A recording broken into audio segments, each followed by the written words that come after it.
In the story Fearless about Navy SEAL Adam Brown, through the injuries sustained in combat, Adam lost the ability to use his right hand trigger finger. And he was in what was known as DevGru, which is like the Navy SEALs of the Navy SEALs.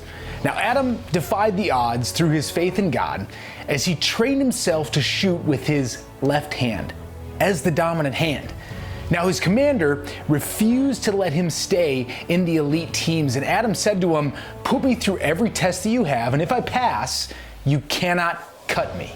Now, Adam Brown turned to God, turned to him in faith, turned and worked his butt off, trained at all hours of the night to get his body to be able to adapt to this new form of operating.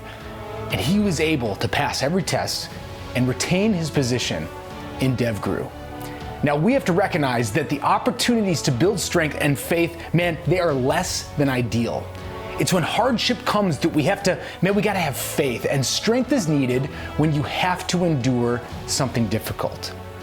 Now, Paul said in the New Testament, "That is why, for Jesus' sake, I delight in my weaknesses, in insults and hardships, in persecution and difficulties, for when I'm weak, I am strong." Now, bro, this is coming from the most powerful and most notably famous man after Jesus to advance the gospel and advance the truth of Jesus. And he's saying, when I am weak, I am strong. And what Paul is realizing is he's going through the hardest times, just like Adam did, that puts us in a position to truly trust God.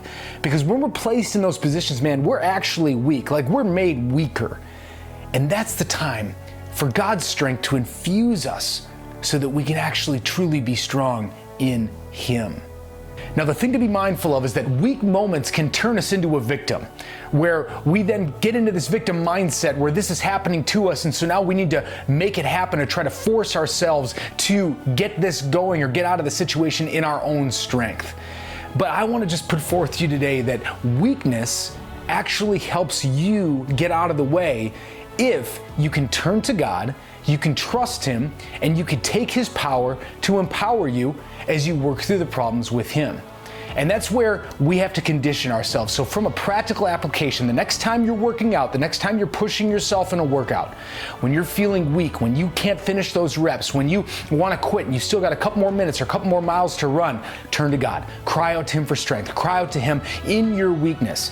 And as you train regularly in your physical, you are training your spirit, man, to overcome those issues that you're dealing with of not having the physical strength to get through that workout. You're turning to God, and that's conditioning you so that when you face a real life problem, you're going to turn to Him. And He promises that He's going to meet you with His strength. We'll see you guys next week.